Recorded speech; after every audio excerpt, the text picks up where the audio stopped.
On va résumer le chapitre 12 du livre L'ami retrouvé de Fred Ullman. Au début du chapitre, le narrateur, on se rappelle que c'est un petit garçon dont les parents sont juifs et qui est ami avec un jeune allemand qui s'appelle Conrad. Donc le narrateur est très heureux parce qu'il invite son ami chez lui. Il commence par décrire ses parents en disant qu'ils sont très beaux. Il raconte même une scène où sa mère, quand il était petit, qu'il avait 7-8 ans, était venue lui dire bonne nuit et elle s'était préparée avec des habits de bal parce qu'elle partait en soirée. Et il avait trouvé sa maman tellement jolie que il s'était accroché à elle et il voulait pas qu'elle parte. Et en fait, le narrateur, il est aussi très mal à l'aise parce qu'il a peur que ses parents ne plaisent pas à son ami. Et ça lui donne un sentiment qui est un peu compliqué parce que, c'est comme s'il était un petit snob qui aurait honte de ses parents, ce qui, lui donne une mauvaise image de lui. Il voudrait pas avoir cette honte, mais c'est plus fort que lui. Donc du coup, il en veut un petit peu à Conrad. Il dit: «C'est qui ce garçon pour que j'ai honte de mes propres parents?» Et du coup, il en veut presque à son ami. Il passe discrètement dans la maison sans que personne l'entende pour aller jusqu'à sa chambre et il voudrait ne pas croiser ses parents. Mais sa mère l'entend marcher dans le couloir et elle l'appelle. Donc ils sont obligés d'aller se présenter, ils vont dans le salon et sa mère est en train de faire de la couture et elle les salue gentiment sans trop leur prêter d'attention. Et finalement, du coup, le narrateur, il est quand même content, il a été fier de sa mère. Et il va dans sa chambre avec son ami pour lui montrer toutes ses collections. On se rappelle qu'il collectionne les choses archéologiques, les pierres, les pièces, etc., les livres. Donc il veut montrer à son ami tous ses petits trésors. Et là, il va se passer une scène qui va être très difficile pour le narrateur. Son père entre dans la chambre et son père, qui est un médecin, qui est un homme respectable pour lui, parce que c'est son père, il l'admire comme un héros, c'est un homme intelligent, qui a beaucoup de qualités. Il va saluer son petit camarade Conrad en faisant claquer les talons. Claquer les talons, c'est quand on se met au garde à vous dans l'armée. Et il va l'appeler Herr Graf, ça veut dire Monsieur le Comte. Et il va se mettre à raconter tout un tas d'histoires sur les gens qu'il connaît, qui sont dans l'armée ou qui sont nobles, etc. Et il va lui parler avec beaucoup de déférence, avec un respect exagéré. Et ça va faire très honte au narrateur. Il va même raconter une histoire un peu bizarre d'un général de l'armée qui veut marier son singe alors qu'il organise une fête pour marier son chimpanzé. Et tout ça, ça va faire très honte donc à Hans, le narrateur. Et il va dire que c'est pas normal que son père comme ça se rende si servile, s'humilie pour un jeune étudiant. Et du coup, il va être tellement fâché qu'il va pas pouvoir se ressaisir et il va lui falloir du temps. Mais heureusement, Conrad, il ne va pas le regarder. Une fois que son père sort de la chambre, il va aller regarder les livres, etc.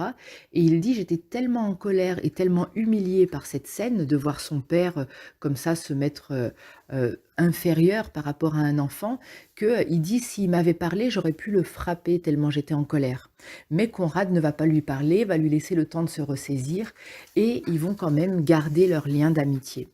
Et après ce jour-là, régulièrement, Conrad va revenir chez Hans, donc le jeune garçon, noble allemand va revenir chez le petit garçon juif régulièrement et leur amitié va perdurer. Il va toujours entrer en déposant sa veste, Conrad, et en allant saluer la maman de Hans. Et il dit la seule ombre au tableau de cette superbe amitié et du fait qu'on a quand même surmonté ça, c'est qu'il a toujours peur que son père rentre encore une fois dans la chambre et revienne faire le même cinéma qui lui a fait honte. L'intérêt de ce chapitre, c'est qu'on commence à réaliser que, le père de Hans, il est quand même aux prises avec une réalité où il se sentirait malgré lui inférieur du fait qu'il est juif. Et du coup, quand il voit passer ce garçon qui vient d'une famille noble, il se met à prendre une attitude démesurée qu'on n'a pas avec un enfant normalement. Quand, les copains des enfants viennent à la maison, les parents restent les parents, ils ont un statut d'adulte et on a du respect pour les parents. Ce n'est pas aux parents à s'incliner devant les enfants. Et là, on voit que c'est un petit peu inversé et pour Hans, c'est très humiliant de voir son père se comporter ainsi. Voilà, c'est la fin du résumé du chapitre 12 et on va passer au suivant. On va résumer le chapitre 13 du livre L'ami retrouvé. Dans ce chapitre, donc Hans et Conrad, qui sont toujours deux grands amis, on se rappelle que Conrad, lui, vient d'une famille noble allemande et Hans, lui, est un enfant juif allemand dont le père est médecin. Donc, dans le chapitre précédent, c'est Conrad qui est allé chez Hans. Il a été accueilli par ses parents et puis, même s'il a été un peu vexé par l'humiliation de son père, il a pris l'habitude de revenir régulièrement, Conrad, chez Hans. Mais Hans n'est jamais parti chez Conrad et ça commence à lui peser. Il est très triste de ça et on se rend compte que Hans, c'est un garçon qui a un caractère parfois emporté, colérique, etc., mais que Conrad est beaucoup plus calme.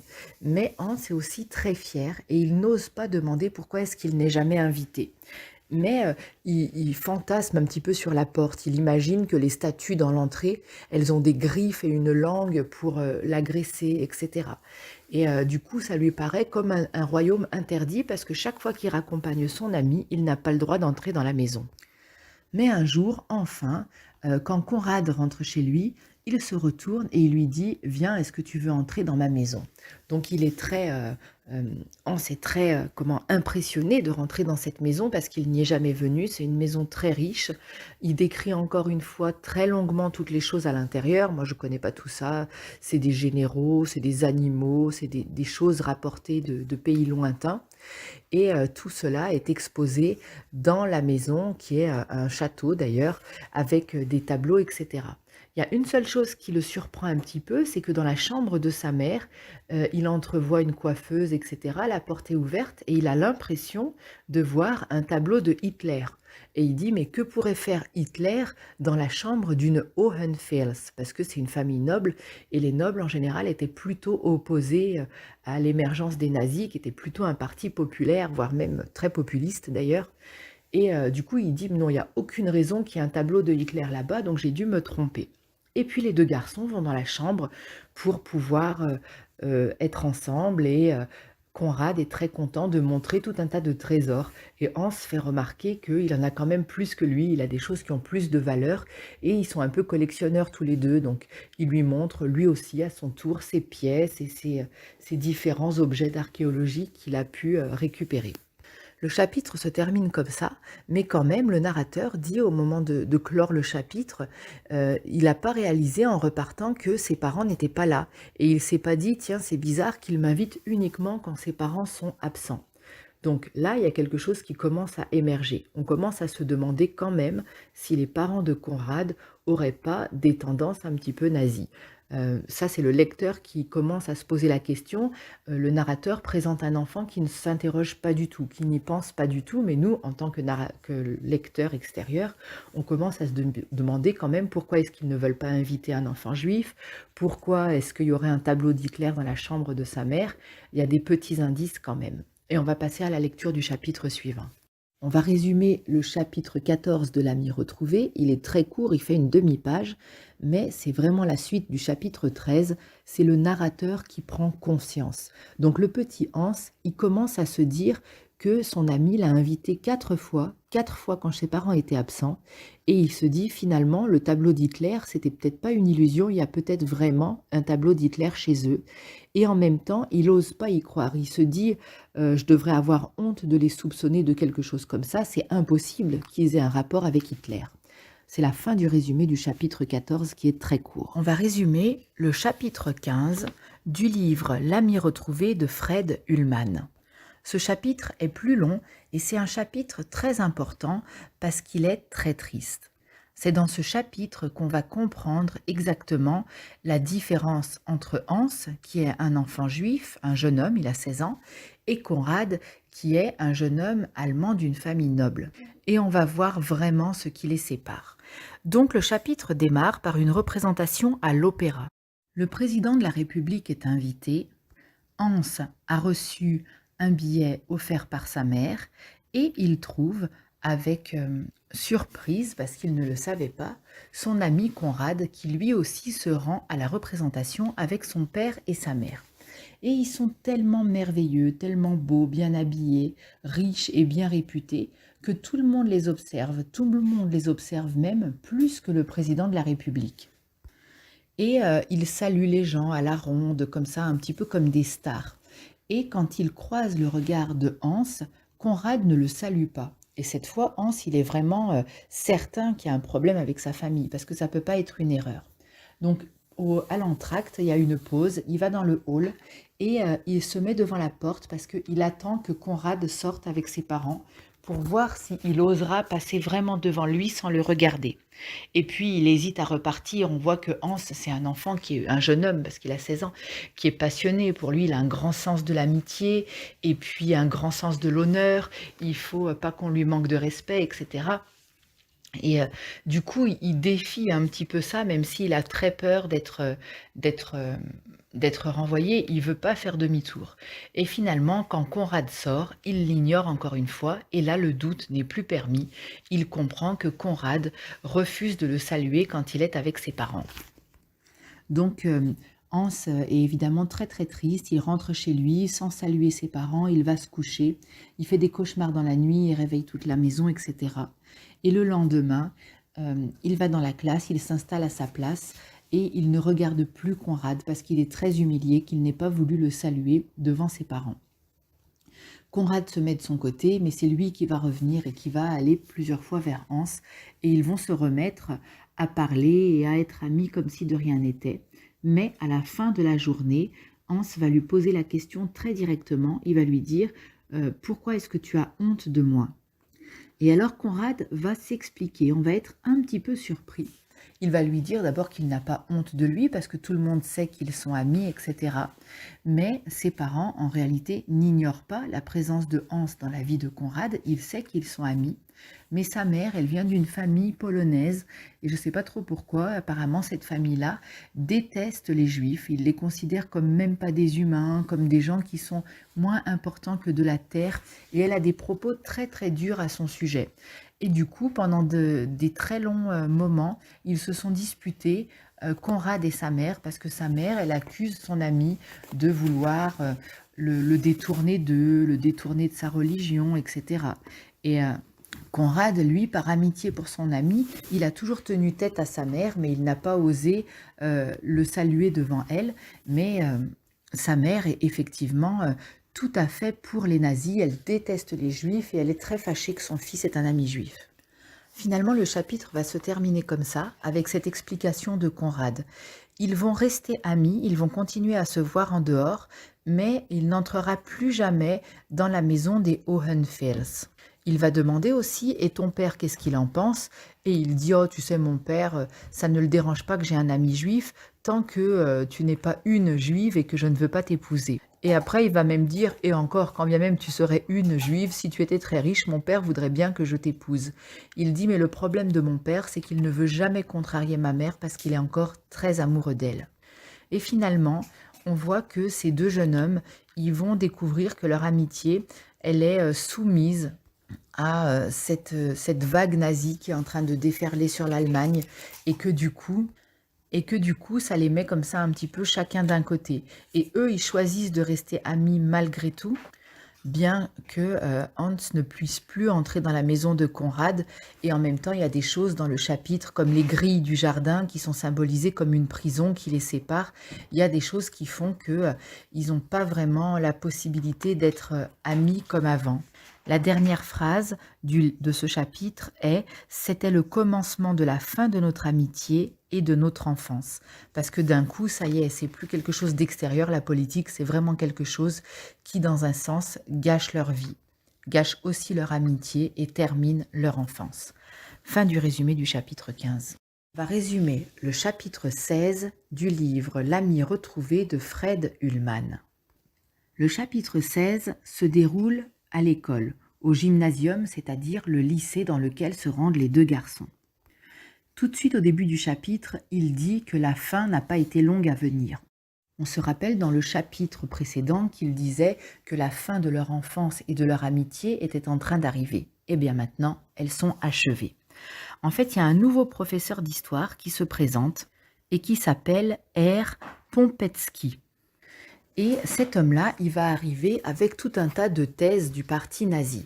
Jusqu'à présent, il dit que son lycée, il était un peu épargné parce qu'on parlait des Grecs, des Romains. C'était des gens quand même qui étaient d'un milieu favorisé. Et dans ce milieu favorisé, l'histoire, la noblesse, tout un tas de hautes valeurs étaient quand même assez préservées et du coup, il connaissait assez peu de choses sur le nazisme. Mais ce prof d'histoire qui s'appelle Pompenski, il va commencer à parler des Aryens. Les Aryens, c'était à l'époque des nazis ceux qui étaient présentés comme une race supérieure. Et il dit que les Grecs sont devenus, ont dominé le monde à partir du moment où les Aryens sont arrivés sur leur terre. Et puis pareil, après l'écroulement de la civilisation grecque et romaine, il y a eu une période un petit peu d'obscurantisme et puis il y a eu la Renaissance où on a recommencé à faire de la musique, à faire de la littérature, à faire des découvertes scientifiques et à avoir une plus grande ouverture sur le monde. Et il pense encore que c'est grâce aux Aryens, que ce seraient les Aryens qui auraient permis cette renaissance en Italie. Et cet homme, il parle de force des ténèbres qui agirait dans l'ombre. Il dit pas vraiment qui, mais on comprend qu'en fait, il parle des Juifs sans oser les nommer. Et du coup, cet homme-là, il va semer la zizanie dans la classe parce que les élèves eux-mêmes vont se mettre à prendre parti. Il y a ceux qui vont dire c'est n'importe quoi, il y a tout un tas de grandes civilisations, ils vont citer par exemple les Incas, les Arabes, etc. Il dit c'est pas possible qu'il n'y ait que les Aryens qui soient une race supérieure. Et il y en a d'autres qui vont dire oui mais quand même c'est possible que ce soit un petit peu vrai. Et il y en a qui vont se mettre à dire que aussi la théorie selon laquelle ce seraient les Juifs qui auraient manipulé le monde, détruit l'Allemagne, etc. est peut-être réelle et vont se mettre eux aussi à détester les Juifs. Et du coup, dans cette classe qui va devenir scindée en deux, Hans va se sentir de plus en plus mal parce que lui, qui n'avait rien demandé, qui a grandi avec les autres et qui se sentait, on l'a vu dans les chapitres précédents, autant allemand que tout le monde, d'un coup, il devient un centre d'intérêt et tout le monde se met à parler de lui. Un jour, il y a plusieurs enfants qui parlent dans la classe et lui, il arrive devant la porte avant de l'ouvrir et il entend qu'ils disent juif, juif, c'est le seul mot qu'il comprend, mais il entend qu'il y a un débat passionné. Quand il ouvre la porte, il trouve 7 garçons debout. Il y en a 5 qui vont s'asseoir et il y en a 2 qui restent là et qui le défient. Dans les deux, il y en a un qui s'appelle Schulz et un qui s'appelle Bolaché. Et Bolaché va l'agresser. Schulz va même se boucher le nez en sous-entendant que les Juifs sentent mauvais. C'est vraiment des propos très racistes et c'est très méchant et humiliant. Et c'est quand même Bolaché, un enfant qui fait 76 kilos, c'est un fils d'un pasteur pauvre dans un village, donc plus un gamin des rues que lui, on va dire. Donc il hésite à l'attaquer. Mais il se dit, si jamais je l'attaque, ça va pas arranger mes affaires parce qu'alors on va m'accuser encore d'être responsable de ça. Donc il décide d'aller s'asseoir. Mais il va lécher un papier et le coller sur son banc dans lequel il y a écrit « Sale juif, retourne en Palestine ». Et il lui dit, enlève ça d'ici. Et Bolaché répond, non, c'est pas moi qui vais l'enlever. Et si toi tu le touches, je te préviens, je te frappe. Et finalement, sur le papier, il y a écrit des propos retourne en Palestine, quelque chose comme ça. Et finalement, la bagarre va éclater. Il dit que il a failli la perdre cette bagarre, mais il a gagné quand même parce que c'était quoi? C'était les Juifs contre les nazis et que lui, il avait foi d'être dans le bon côté, dans le bon clan. C'est dit aussi en début du chapitre que les événements qui vont démarrer vont durer 12 ans et ils vont laisser Stuttgart complètement en ruine avec des dizaines de milliers de morts. Donc c'est quand même une époque qui démarre, qui va être dramatique, hein. C'est quand même une époque qui va être une guerre absolument cruelle. Et finalement, le professeur rentre, et c'est le fameux monsieur Pompenski, là, et il va dire qu'est-ce qui se passe, et Bolaché va dire c'est Hans qui m'a attaqué. Et Pompenski, on voit que c'est un homme qui est quand même intelligent. Déjà, il sait manipuler les enfants, il sait leur semer la zizanie dans la classe et rendre ses enfants, pour certains, les rendre vraiment racistes et pour d'autres, en tout cas, les déstabiliser. Et puis, il va faire semblant d'être gentil. Alors, il va dire à Bolaché gentiment, mais qu'est-ce qui s'est passé? Après, il va faire semblant d'être gentil avec Hans. Il dit, qu'est-ce qu'il t'a dit comme insulte? Et Hans va dire, il m'a dit de retourner en Palestine. Et alors le professeur va utiliser son autorité pour être très méprisant. Il va dire « mais ça ce n'est pas une insulte, c'est un conseil amical ». Et évidemment, c'est pas du tout un conseil amical parce que c'est un enfant qui a grandi ici, qui ne connaît absolument rien de la Palestine et ça se trouve qu'il n'y a même jamais habité. Donc C'est des propos tout à fait racistes et méprisants, mais il ne va pas savoir comment réagir et Hans va retourner à sa place et va être de plus en plus exclu. Conrad, ah oui, et le professeur dit aussi, ne vous battez pas dans la classe, mais vous pouvez vous battre dehors autant que vous voulez. Et du coup, Hans, il va attendre très longtemps parce qu'il a l'espoir que Conrad vienne le consoler et le soutenir parce que c'est son ami, mais Conrad ne va pas venir et à la fin, la rue sera complètement déserte et il y aura personne qui aura attendu Hans. Donc il est complètement isolé. Et dans les jours suivants, les professeurs ne l'interrogent plus. Max les biceps, on se rappelle, c'était le prof de sport à qui Hans était content de montrer comme il était sportif. Et il avait un bon lien avec ce professeur-là, mais Max les biceps va l'ignorer aussi. Et on va voir comment il va se retrouver complètement exclu par tout le monde. Il va terminer en parlant d'un processus de déracinement. Et le déracinement, ça veut dire ne pas avoir de terre dans laquelle on est vraiment ancré, comme les arbres d'un arbre qui a des racines qui rentrent dans la terre. Et lui, c'est un humain, mais il se sent déraciné comme un arbre parce que, effectivement, dans l'histoire, il y a des peuples comme ça qui ont été baladés de terre en terre et qui n'ont jamais pu rester quelque part. Et lui, qui se sentait bien enraciné là-bas, qui se sentait à l'aise, eh ben, il va certainement être obligé de fuir son pays qui est en guerre, ou en tout cas qui va entrer en guerre. Et c'est la fin du résumé du chapitre 16. On va résumer le chapitre 17 du livre L'ami retrouvé de Fred Ullmann. Le chapitre démarre avec le père de Hans. Donc c'est un médecin qui est juif, on se rappelle, et il convoque son fils, Hans, le narrateur, le héros du livre, pour lui dire qu'il faut qu'il parte en Amérique parce que il y a trop de tensions dans le pays. Il y a 6 mois qui se sont écoulés depuis le chapitre précédent. On se rappelle qu'il y a un professeur qui est arrivé avec des thèses nazies et les choses se sont empirées. Il n'est plus en sécurité. Son père lui dit, écoute, tu dois déjà subir beaucoup de choses très dures à l'école et quand tu vas aller au lycée, ce sera encore pire. Donc, pour que tu puisses être en sécurité et fréquenter une bonne université, on préfère t'envoyer en Allemagne. Et son père lui dit aussi, nous sommes trop vieux et on a nos habitudes ici, alors nous, on va rester. Mais toi qui es encore jeune, tu peux faire ta vie dans un autre pays. Et son père continue à penser qu'après le nazisme, il pourra revenir. Bon, il réalise pas vraiment, là c'est en 33, que de 33 à 45, il va se passer des choses vraiment horribles et que le pays ne sera plus du tout possible pour rester vivre pour des personnes de religion juive. Donc finalement, ce que dit son père va s'avérer être faux. Et du coup, il ne doit pas parler jusqu'aux vacances de Noël. Et quand il finit par dire qu'il va partir, il reçoit 2 lettres. Il y a une lettre qui est écrite par Bolacher et Schulz. Ce sont les deux qu'il avait agressés donc 6 mois auparavant quand le professeur nazi était arrivé. C'est une lettre d'insulte, c'est une lettre de moquerie qui est écrite comme ça, comme une chanson, où il l'appelle Petit Youpin. Youpin, c'était un surnom péjoratif qui était donné aux Juifs. Et en gros, ils lui disent « Pars et ne reviens jamais, si tu reviens, on te tordra le cou ».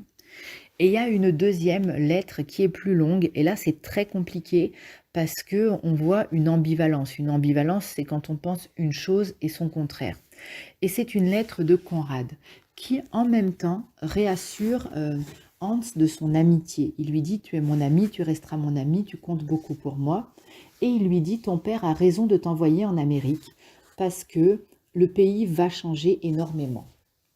Hitler, je l'ai rencontré, c'est quelqu'un de bien, ça c'est le point de vue de Conrad, et il dit, il n'y a pas de place pour les Juifs dans l'Allemagne qui veut construire, mais t'inquiète pas, dans quelques années, il va se rendre compte qu'il y a des bons et des mauvais Juifs, et il choisira de garder uniquement les bons Juifs. Évidemment, c'est un discours qui est très très discutable, hein.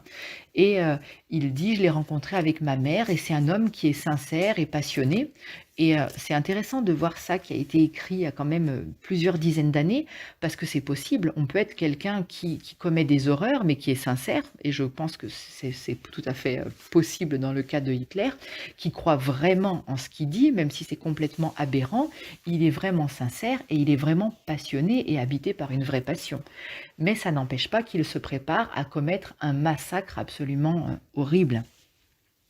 Et donc Conrad, dans cette lettre, il dit à Hans, t'inquiète pas, tes parents seront ici en sécurité, personne ne les molestera. Molester, ça veut dire frapper. Et on ne sait pas encore ce qui va se passer dans la suite du livre, mais s'il tient cette promesse, ça va être vraiment très compliqué. En tout cas, du coup, Hans part en Amérique, en tout cas se prépare à partir, et Conrad se prépare, lui, à l'arrivée de Hitler, qui l'attend avec impatience. Et les parents de Hans, donc le vieux médecin juif et sa femme, se retrouvent seuls sans leur fils qui doit partir étudier en Allemagne. Fin du résumé du chapitre 17. On va résumer le chapitre 18 du livre L'ami retrouvé. Donc ce chapitre se passe en Amérique. Hans est arrivé en Amérique et il a bien réussi. Il a fait des hautes études à Harvard, il a étudié le droit. Lui, il aurait préféré être poète, il voulait écrire des poèmes. Mais son oncle, quand il l'a récupéré comme enfant qui était réfugié de l'Allemagne qui entrait en guerre, il lui a dit non, poète, c'est pas un métier sérieux, fais du droit. Et quand tu auras du temps libre et suffisamment d'argent, tu pourras écrire des poèmes tranquillement. Et pourtant, on voit qu'il garde une souffrance en lui. Il dit qu'il est marié avec une femme charmante, il a un enfant, plusieurs voitures, il est à l'aise financièrement, mais évidemment, il a fui un pays en guerre, il a abandonné ses parents et il a abandonné son pays auquel il était très attaché. Donc, il n'est pas heureux, il n'est pas épanoui. Il fait des choses qui lui procurent quand même un certain bonheur. Par exemple, pouvoir se battre pour des causes qui lui semblent justes, comme par exemple l'égalité raciale. Parce qu'en Amérique, il y a des tensions, surtout à l'époque, encore un peu maintenant, ça revient parfois, entre les Blancs et les Noirs. Et bien lui, il peut se battre pour l'égalité, c'est une cause qui lui fait du bien de défendre. Il peut aussi se battre contre la peine de mort. Alors chez nous, la peine de mort est abolie, mais aux États-Unis, ça existe encore jusqu'à maintenant, et c'est un débat qui reste très brûlant. Et donc, Hans, devenu adulte, il parle aussi de sa relation avec les Allemands. Et il dit que les Allemands qui vivent en Amérique sont des personnes qui souvent sont venues se réfugier après avoir fait de la prison parce qu'ils se sont opposés à Hitler. Mais il dit encore, il faut toujours s'interroger sur le passé d'un Allemand avant de lui serrer la main, parce que cette main, il l'a peut-être trempée dans le sang de vos amis ou de votre famille. Donc on voit quand même que c'est un passé qui est un passé immédiat et qui reste brûlant, hein. Le livre, il a été écrit, je pense, quelques dizaines d'années après la guerre, donc pour eux, c'est pas vraiment du passé, c'est encore quelque chose qui fait partie de leur vie. On voit aussi, par exemple, qu'il a envoyé de l'argent en Israël pour construire la nation et aussi pour aider les Arabes réfugiés. Alors, je ne connais pas trop l'histoire et c'est vrai qu'aujourd'hui, c'est encore un sujet qui est d'actualité et qui est brûlant parce que c'est une région qui est toujours instable, dans laquelle les choses se passent mal. Et en tout cas, lui, il a vécu la création de cet État avec évidemment tous les bons et les mauvais côtés qu'on connaît. Au-delà de ça, il dit aussi que, il a réussi à trouver des amis. Il y a des clubs juifs, donc il trouve des gens et c'est un petit peu paradoxal parce que son père, à lui, n'était pas du tout dans le communautarisme, il n'avait pas du tout de vivre dans l'entre-soi, entre personnes de la même communauté, mais par contre, lui, Hans, il appartient à des clubs juifs et du coup, c'est un petit peu différent. Et puis un jour, il rencontre un Allemand qui vient de Stuttgart et il lui pose des questions. Il lui demande par exemple ce qu'est devenu le gymnasium, c'est-à-dire le lycée dans lequel il était. Et le lycée est devenu des décombres. Ça veut dire qu'il a été complètement détruit par la guerre. Et ensuite, il pose la question pour le château des Hohenfels, donc le château de Conrad et ses parents. Et on lui dit que c'est aussi devenu des décombres. Et alors, il se met à rire. Et l'homme qu'il a rencontré lui dit « Mais pourquoi est-ce que vous rigolez comme ça ?» Et il dit je ne peux pas répondre à cette question de pourquoi je riais, parce que moi-même, je ne le savais pas. Mais c'est certainement un rire nerveux, et c'est de penser que le château des Hohenfels a été détruit. Je ne sais pas si c'est de la satisfaction ou si c'est simplement le souvenir de quelque chose de douloureux. En tout cas, c'est comme ça que se termine ce chapitre-là. Enfin, j'ai oublié quand même un élément très très important de ce chapitre, c'est la mort de ses parents.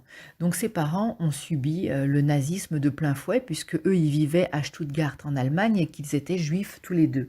Et un jour il y a un soldat qui se pointe devant la porte du cabinet médical parce que son père est médecin en disant n'approchez pas les juifs, ne les touchez pas, celui qui a des contacts avec un juif est souillé, ça veut dire sali.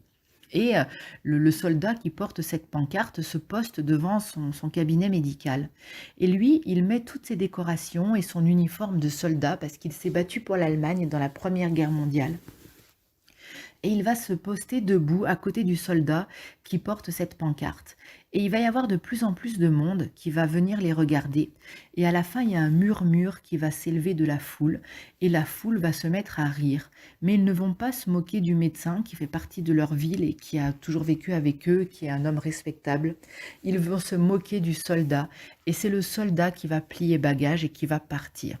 Mais pourtant, ce n'est pas une victoire, parce qu'il est tellement mis en porte-à-faux, tellement épuisé par le harcèlement qu'il vit, qu'il va choisir de se donner la mort. Il va ouvrir le gaz dans sa maison et c'est comme ça qu'il va mourir, lui, avec sa femme, intoxiquée au gaz. Donc c'est quand même un suicide de ses parents dans l'Allemagne nazie, qui est quand même évidemment une fin tragique. Il dit... Je suis fière de dire que mes parents ne sont pas morts en camp, mais ils sont quand même morts suite à un harcèlement terrible et ils ont choisi de mourir. Donc c'est quand même une fin qui est très triste. Voilà, désolée de finir ce chapitre sur une note si triste et on va lire le suivant qui sera le chapitre 19. On va résumer le chapitre 19 du livre L'ami retrouvé de Fred Ullmann. Ce chapitre, c'est celui dans lequel on va comprendre le titre. Parce que pour l'instant, on a un ami perdu et on va voir à la fin de ce chapitre pourquoi il va retrouver son ami et comment. Donc, il reçoit un fascicule. Un fascicule, c'est comme un prospectus, c'est un papier dans lequel il y a écrit une publicité. Et en fait, cette publicité, c'est une collecte de fonds. Il demande de l'argent aux gens, il collecte de l'argent pour construire un monument aux morts pour la reconstruction du gymnasium qui est donc le lycée dans lequel allaient Hans et Conrad quand ils étaient enfants. Et pour ce monument aux morts, ils veulent que les gens contribuent en donnant de l'argent pour construire un beau monument. Et ils mettent avec la liste de tous les enfants qui sont morts, enfin tous les jeunes adultes qui sont morts pendant ces 12 ans de guerre.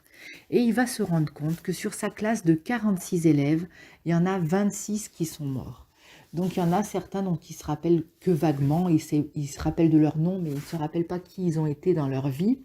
Il y en a d'autres dont il se rappelle plus précisément.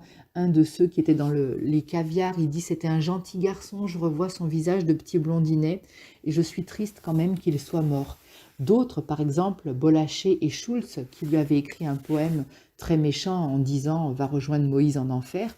Donc, eux, il n'est pas surpris qu'il soit mort et il dit à 2 reprises, il dit « Si quelqu'un méritait bien de mourir, c'était eux ».